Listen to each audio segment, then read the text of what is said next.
రైతులకు అందాల్సిన ఎరువులు బ్లాక్ మార్కెట్ చేస్తూ ఈరోజు స్కాములు కనిపిస్తూ ఉన్నాయి.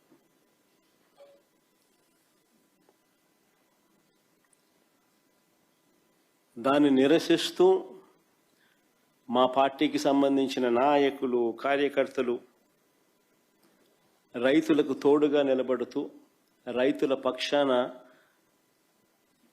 రైతులతో కలిసి ఆర్డీఓలకు నిన్న అర్జీ ఇచ్చే కార్యక్రమం చేశారు. ఆశ్చర్యం ఏమిటనంటే రైతుల తరపున మేము చేసే ఈ కార్యక్రమం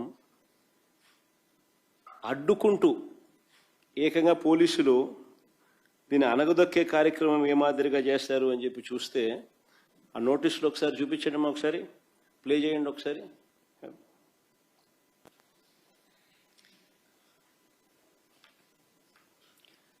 ఆ నోటీసులు ఒకసారి చూస్తే రైతు నాయకులు, మా నాయకులు, కార్యకర్తలు ఇళ్లకు అర్ధరాత్రి పోలీసులను పంపి ఇంట్లో బెదిరించి ర్యాలీలకు వస్తే కేసులు పెడతామని చెప్పి ఏకంగా బెదరగొడుతూ నోటీసులు ఇచ్చారు.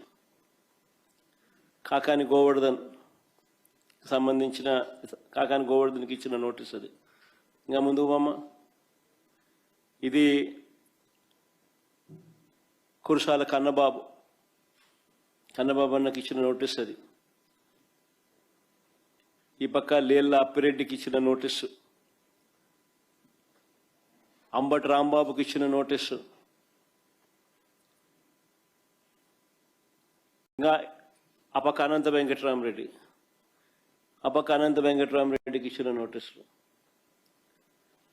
రైతుల తరపున రైతులకు తోడుగా వైఎస్ఆర్ కాంగ్రెస్ పార్టీ నాయకులు పార్టిసిపేట్ చేస్తే ఇచ్చిన నోటీసులు నేను మీకు చూపిస్తా ఉన్నా. ఏం తప్పు అని అడుగుతా ఉన్నా. అంటే రైతులు ఏమైనా పర్వాలా, ఏమి నాశనం అయిపోతా ఉన్నా కూడా ఎవరు నోరు విప్పకూడదా? ఎరువులు అందని పరిస్థితి కనిపిస్తూ ఉన్నా కానీ, ఎరువులు దొరక్క రైతులు అగసాట్లు పడతా ఉన్న పరిస్థితులు కనపడతా ఉన్నా కానీ, ఏ పంటకు గిట్టుబాటు ధరలు రాని పరిస్థితి కనపడతా ఉన్నా కానీ వాళ్ళ తరపున మాట్లాడకూడదా?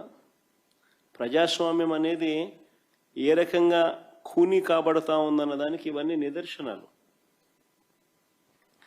అసలు రైతులు రోడ్డు ఎక్కాల్సిన పరిస్థితి ఎందుకు వచ్చింది? మీరు గన ఎరువులను అందించాల్సిన ఎరువులను అందించి ఉండింటే అసలు ఈ పరిస్థితే ఉండేది కాదు కదా. ఏ రైతు రోడ్డు ఎక్కే పరిస్థితే ఉండేది కాదు కదా.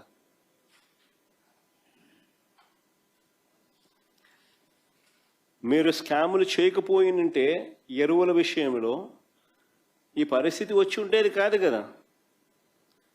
ఎరువుల కోసం 2 నెలలుగా రైతులు పడుతూ ఉన్న అగచాట్లు 2 నెలలుగా జరుగుతూ ఉంది. It's not something over night జరిగింది కాదు. 2 నెలలుగా ఇది కనిపిస్తూ ఉంది. 2 నెలలుగా రైతులు పడుతూ ఉన్న అగచాట్లు దీనికి సాక్ష్యం కాదా అని అడుగుతా ఉన్నా. అసలు ఇంత అధ్వానంగా ప్రభుత్వాన్ని నడుపుతా ఉన్నారు. ఎరువుల కోసం అసలు రైతులు ఎలాంటి అగచాట్లు పడతా ఉన్నారు అనేది ఒకసారి ఫోటోలు ఒకసారి చూపించమ్మా. ఒకసారి క్యూలు చూడండి ఒకసారి. రైతులకు ఎరువులు దక్కక కృష్ణా జిల్లా ఘంటసాల మండలం లంకపల్లి పిఎస్సి వద్ద కానీ మనుగొమ్మ పార్వతీపురం మన్యంలో విజయనగరం ఎస్కోటలో ఎరువుల కోసం బారులు తీరిన రైతులు, రాజంలో ఎరువుల కోసం రైతులు కొట్లాట, అనకాపల్లి తుమ్మపాలలో రాత్రి సమయంలో ఎరువుల కోసం పాటలు, రాత్రి సమయంలో తూర్పుగోదావరి జిల్లా తాళ్లపూడి మండలంలో పరిస్థితి అది, ఏలూరులో పరిస్థితి అది,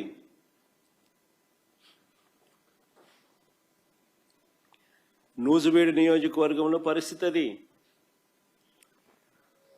ఎన్టీఆర్ జిల్లా గొల్లపూడి ఎరువుల కోసం క్యూ కట్టిన రైతుల పాదరక్షలు, గుంటూరు జిల్లా రేపల్లె వ్యవసాయ మార్కెట్ యార్డ్ గోడౌన్ వద్ద రైతుల ఆందోళన, ఎరువుల కోసం ఇదంతా. పామరు మండలంలో, ప్రకాశం జిల్లా పామరు మండలంలో, పామూరు మండలంలో కురమద్దాలిలో పరిస్థితి అది. సత్యసాయి జిల్లా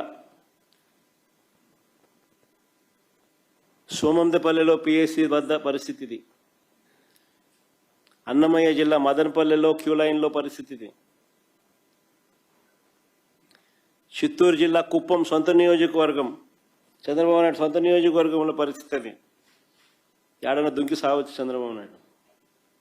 కనీసం కుప్పంలో కూడా కనీసం రైతులు, కనీసం ఆయన సొంత కాన్స్టిట్యున్సీ రైతుల పరిస్థితి అట్లుందనంటే. ఇది వ్యవసాయ శాఖ మంత్రి కాన్స్టిట్యున్సీ. శ్రీకాకుళం జిల్లా మంత్రి అచ్చెన్నాయుడు నియోజకవర్గం టెక్కలిలో పరిస్థితి అది, క్యూ లైన్లలో. ఇద్దరు ఏదైనా బాయోగి ఏదైనా చూసుకొని దుంకుతే బెటరు.